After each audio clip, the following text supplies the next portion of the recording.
Aujourd'hui, un tuto technique sur le passepoil.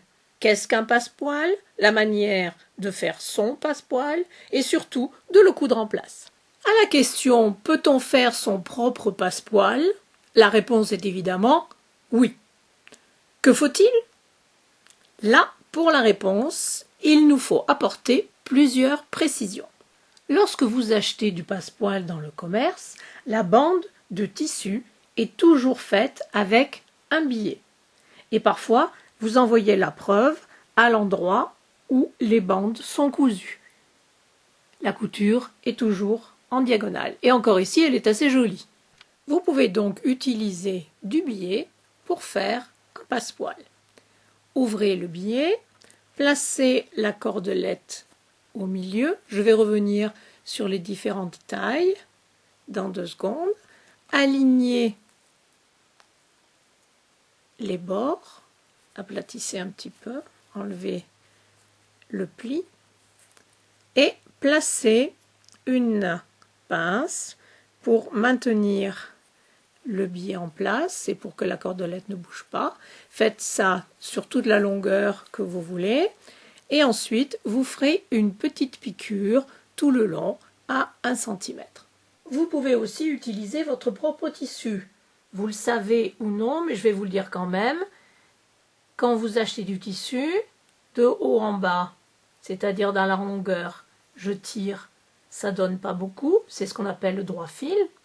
Par contre, si vous passez en diagonale, regardez ce qui se passe, voyez, le tissu se détend énormément. Donc, vous pouvez utiliser votre propre tissu que vous allez couper dans le billet, c'est-à-dire en diagonale, comme ceci, et cela donnera au passepoil une belle élasticité. Je ne vais pas maintenant vous montrer comment couper son propre billet, ni comment l'allonger. Il y a de très nombreux tutos sur ce sujet. Choisissez de regarder celui que vous voulez. Nous allons maintenant nous occuper des cordelettes. L'épaisseur de la cordelette dépend de la taille de l'article qui sera décoré avec le passepoil. Pour un grand cabas, prenez un passepoil qui fait 4 cm concerne le billet. L'épaisseur de la cordelette fait 5 mm. J'ai trouvé une cordelette à 4,5 mm. On ne va pas chipoter pour 0,5 mm. Si vous avez un petit article, prenez un petit passepoil. Ici, la cordelette fait 3 mm d'épaisseur et c'est exactement ce que j'ai trouvé aussi dans le commerce. La bande de tissu ici fait 3 cm. Passons maintenant à la question que se posent nombre de débutantes. Passepoil avec du tissu coupé dans le billet ou bien passepoil avec du tissu coupé dans le droit fil. Tout dépend où vous voulez coudre ce passepoil. Ce petit passepoil qui part d'ici et qui décore mon mini sac marité et qui s'arrête là, ligne droite. À votre avis, le tissu est coupé dans quoi?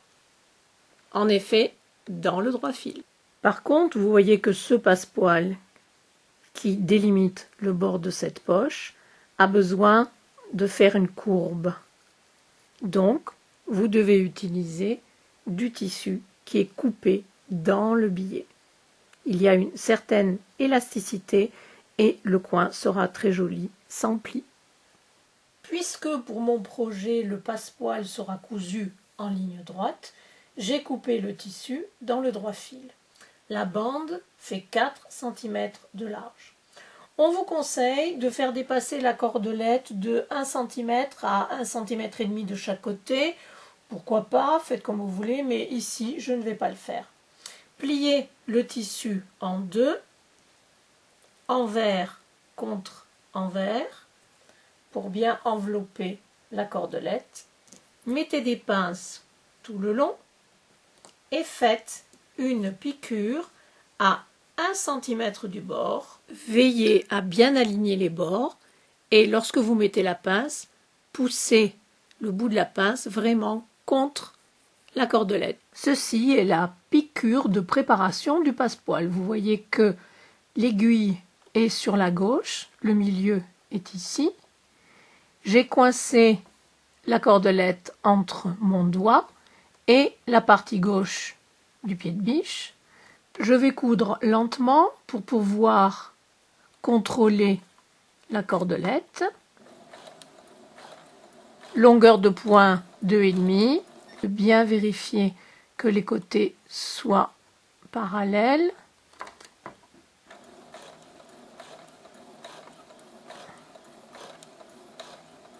Vous voyez que la piqûre est faite au ras de la cordelette. En ce qui me concerne, je préfère laisser un petit peu de marge pour pouvoir vraiment aller très près de la cordelette lors de la couture finale. Libre à vous de faire votre pré-piqûre aussi près que possible de la cordelette. Vous choisissez. Le passepoil est utilisé pour mettre en valeur et pour décorer. Donc ici, ce sera la limite entre deux tissus différents. Placez endroit contre endroit, la cordelette se trouve vers le bas. Alignez les bords supérieurs, mettez des pinces. Pour les débutantes, je vous conseille de faire une faufilure en piquant sur la piqûre que vous avez faite tout à l'heure, simplement pour tenir le passepoil en place, longueur de point 4. Avant d'assembler les pièces, je conseille toujours de marquer le milieu, soit en faisant une petite encoche, en coupant une petite encoche, ou bien en mettant des épingles ou une marque au stylo. Donc placez endroit contre endroit, alignez les milieux et mettez des pinces tout le long.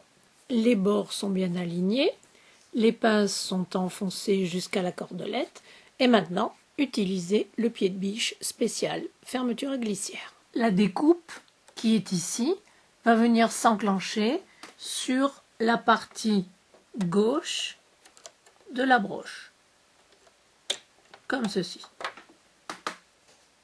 Le bord extérieur du pied de biche est dans le prolongement du bord des tissus. L'aiguille, qui pour le moment est au milieu, je vais la placer complètement à gauche. Et en piquant, elle va se retrouver sur le bord de la cordelette qui est là. Lors de la piqûre, poussez bien avec n'importe quel objet le côté extérieur de la cordelette pour bien le coincer entre cet objet et le bord du pied de biche. Cousez lentement et descendez au fur et à mesure.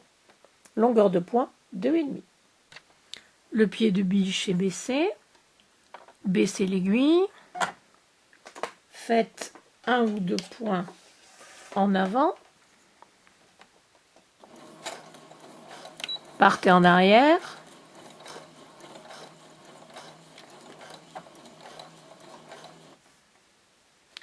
Et continuez la piqûre.